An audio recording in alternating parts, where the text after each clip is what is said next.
నమస్తే ఫ్రెండ్స్, నేను మీ Sravani. Welcome back to Sravani's kitchen. ఈరోజు మన కిచెన్లో మంచి రుచికరమైన టమాటా పప్పుని ఎలా చేయాలో చూపించబోతున్నానండి. మన రోజువారీ వంటకాల్లో కనీసం వారానికి 2-3 సార్లైనా టమాటా పప్పుని చేసుకుంటూ ఉంటాం. ఎంత హడావిడిలో ఉన్నా త్వరగా చేసుకుని కమ్మగా తినేయచ్చు. ఇక బ్యాచిలర్స్కి అయితే ఇదొక బెస్ట్ ఆప్షన్ అనే చెప్పాలి. ఇలా అందరినీ నోరూరించే ఈ టమాటా పప్పుని సులువుగా సూపర్ టేస్టీగా ఎలా చేయాలో ఇప్పుడు చూద్దాం రండి. ముందుగా కందిపప్పును నానబెట్టి తీసుకుందాం. ఇక్కడ నేను కందిపప్పును కుక్కర్లోనే ఉడికిస్తాను కాబట్టి డైరెక్ట్గా కుక్కర్ని తీసుకున్నాను. ఒక 200 గ్రాముల కందిపప్పును తీసుకోండి. అది మెజరింగ్ కప్తో ఒక కప్ వరకు తీసుకుంటే సరిపోతుంది. సో ఇలా తీసుకున్న పప్పుని ఒక 2-3 సార్లు బాగా కడిగి తీసుకోండి. ఇప్పుడు ఇందులోకి మనం ఏ కప్పుతో అయితే కందిపప్పును తీసుకున్నామో అదే కప్పు కొలతతో ఒక 2 కప్పుల నీళ్ళను తీసుకోండి. ఈ నీళ్లు పప్పు ఉడికించడానికి కరెక్ట్గా సరిపోతాయి. మళ్ళీ ఎక్స్ట్రా నీళ్లు వేయాల్సిన అవసరం లేదు. సో ఇలా నీళ్లు తీసుకున్నాక ఇక్కడ నేను పప్పుని నానబెడుతున్నానండి. మీరు కావాలంటే వెంటనే అయినా పప్పుని ఉడికించవచ్చు. కానీ ఒక 30-40 నిమిషాలు నానబెట్టి ఆ తర్వాత ఉడికిస్తే పప్పు త్వరగా చక్కగా ఉడుకుతుంది.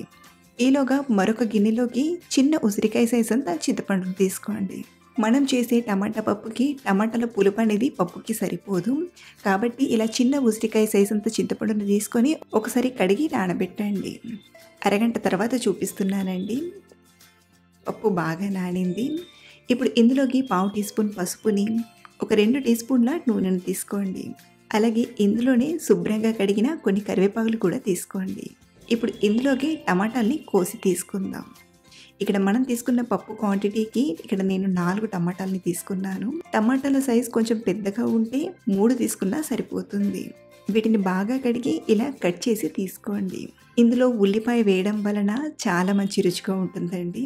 కాబట్టి మీరు కూడా ఒక ఉల్లిపాయని ఇలా కట్ చేసి వేయండి.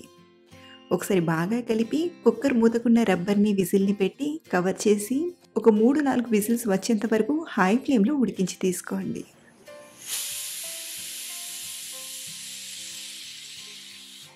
4 విజిల్స్ తర్వాత చూపిస్తున్నాను.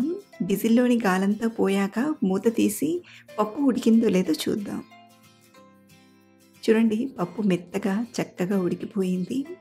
మీరు కావాలంటే గరిటెతోనే ఇలా మెదిపినట్టుగా చేస్తూ అయినా మ్యాష్ చేయొచ్చు. లేదా పప్పు గుత్తితో అలా ఒక 2-3 సార్లు రుబ్బైనా తీసుకోండి.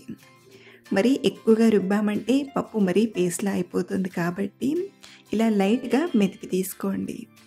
మనకు ఇలా కొంచెం పప్పుగా కనబడితేనే చాలా బాగా అనిపిస్తుంది. ఇప్పుడు ఇందులోకి ఒక 2 టీ స్పూన్ల కారం తీసుకోండి. లేదా మీ రుచికి సరిపడైనా తీసుకోవచ్చు. అలాగే రుచికి సరిపడా ఉప్పుని, ఒక 2 పొడువుగా కట్ చేసిన పచ్చిమిరపకాయ ముక్కల్ని తీసుకొని బాగా కలపండి. ఇక్కడ నేను పప్పుని ఉడికించేటప్పుడు కారం, ఉప్పు వేయకుండా ఇలా ఉడికించిన తర్వాత తీసుకుంటున్నాను. మీరు కావాలంటే పప్పుని ఉడకబెట్టేటప్పుడైనా కారం తీసుకొని ఉడికించవచ్చు. కానీ ఉప్పుని మాత్రం ఈ టైంలోనే తీసుకోండి. ఇప్పుడు ఇందులోకి నానబెట్టిన చింతరసాన్ని తీసుకుందాం. ఒకసారి చేతితో బాగా పిసికినట్టుగా చేస్తూ చింతరసాన్ని ఇలా చేతితో కానీ లేదా స్ట్రెయినర్తో కానీ వడగట్టి తీసుకోండి. ఇలా మొదటి చింతరసాన్ని తీసుకున్నాక మళ్ళీ అందులోని కొంచెం నీళ్ళని వేసి మరొకసారి పిండి తీసుకోండి. ఇప్పుడు ఒకసారి బాగా కలిపి చిక్కదనాన్ని బట్టి నీళ్ళను తీసుకోండి.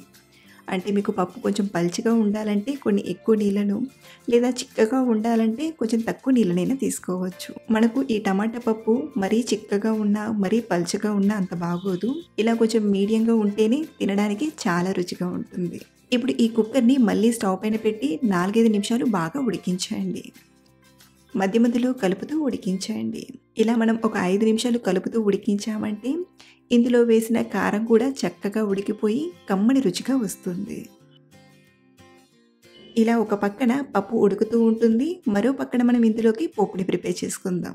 వేరొక ప్యాన్లోకి ఒక 2 టేబుల్ స్పూన్ల నూనెను తీసుకొని వేడి చేయండి. ఇప్పుడు ఇందులోకి 5-6 చితగ్గొట్టిన వెల్లుల్లిపాయలు తీసుకుంటున్నాను. మీరు కావాలంటే వెల్లుల్లి పైన ఉన్న పొట్టును తీసేసి కచ్చాపచ్చగా దంచైనా తీసుకోవచ్చు. ఇందులోని 1/2 టీ స్పూన్ జీలకర్రను, 1/2 టీ స్పూన్ ఆవాలను తీసుకొని దోరగా ఫ్రై చేయండి.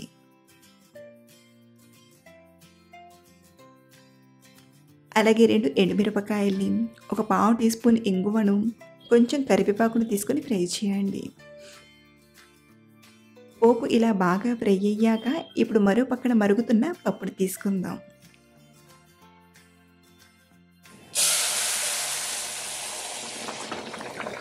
ఇలా పప్పుని మొత్తం తీసుకున్నాక మీరు కావాలంటే వెంటనే సర్వ్ చేయొచ్చు. లేదా ఒక 2, 3 నిమిషాలు పోపుతో పాటు బాగా మరిగించి చివరిగా కొంచెం కొత్తిమీరకు వేసి కలిపి స్టవ్ ఆఫ్ చేయడమే. ఇక్కడ నేను పోపులోకి పప్పుని తీసుకొని 1, 2 నిమిషాలు మరిగించి కొత్తిమీరాకును తీసుకొని స్టవ్ ఆఫ్ చేసేసానండి. కొంతమందికి పప్పులో పోపు వేశాక మళ్ళీ మరిగించడం అంతగా నచ్చదు. అలాంటి వారు పోపు పెట్టి డైరెక్ట్‌గా అయినా తినేయొచ్చు. అంతే, గుమగుమలాడే కమ్మని టమాటా పప్పు తయారైపోయింది. ఇలా చేసిన పప్పుతో అన్నం తినాలే కానీ వేళ్ళు జుర్రుకుంటూ మరీ కమ్మగా తినేస్తారు. మీరు కూడా ఓసారి ఈ పద్ధతిలో ట్రై చేసి చూడండి, చాలా రుచిగా తినేస్తారు. అలాగే ట్రై చేశాక మీకు ఎలా కుదిరిందో మళ్ళీ కింద కామెంట్‌లో షేర్ చేయడం మర్చిపోవద్దు. మరిన్ని ఇలాంటి సింపుల్ అండ్ ట్రెడిషనల్ రెసిపీస్ కోసం మన ఛానల్‌ని సబ్స్క్రైబ్ చేసుకొని పక్కనే ఉన్న బెల్ ఐకాన్ని యాక్టివేట్ చేసుకోండి. Thank you for watching.